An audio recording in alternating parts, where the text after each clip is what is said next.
गरुड पुराणानुसार तुमचा जीवनसाथी जन्माआधीच ठरलेला असतो. नमस्कार मित्रांनो, श्री स्वामी समर्थ. मित्रांनो, माझं लग्न कधी होणार? सध्या विवाहाचे प्रश्न ऐरणीवर आहेत. अनेक मुलामुलींची लग्न होत नाहीत. माझं लग्न कधी होणार? माझ्या जीवनात येणारा पती किंवा पत्नी कशी असेल? ती मला चांगली भेटेल का? ती मला चांगली लाभेल का? तर ती माझी काळजी घेईल का? असा प्रश्न मला सध्या विचारले जातात. माझ्या स्पष्ट असे मत आहे की तुमच्या जीवनात येणारी व्यक्ती ही पूर्वीच निश्चित झालेली असते. तुम्ही जेव्हा जन्माला येता त्याआधी किंवा त्याच सुमारास तुमचा जीवनसाथी देखील जन्मलेला असतो आणि विविध धर्मग्रंथामध्ये याबाबत अनेक गोष्टी सांगितलेल्या आहेत. यापैकीच गरुड पुराणातही या विषयावर मार्गदर्शन केलेलं आहे.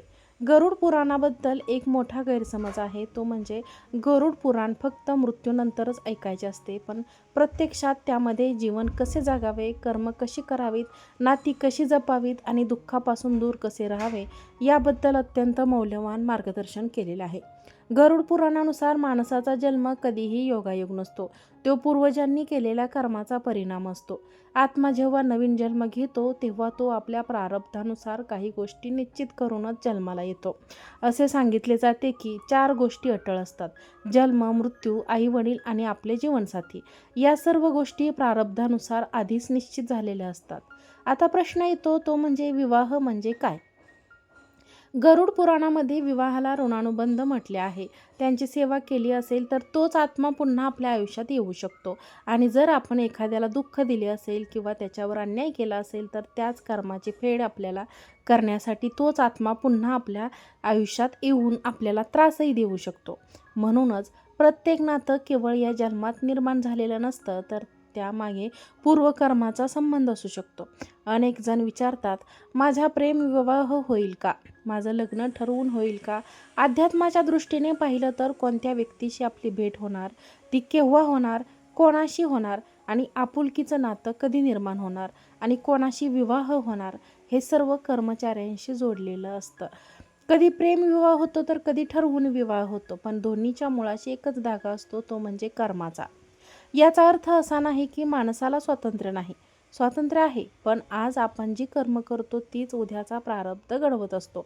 म्हणूनच आज जर आपल्याला सुंदर नाती हवी असतील तर आजच सांगितलेली कर्म करावी लागतील. आदर, प्रेम, प्रामाणिकपणा, संयम आणि सेवा हेच आपल्या भविष्यातील सुखी आयुष्याचे मजबूत पाया आहेत.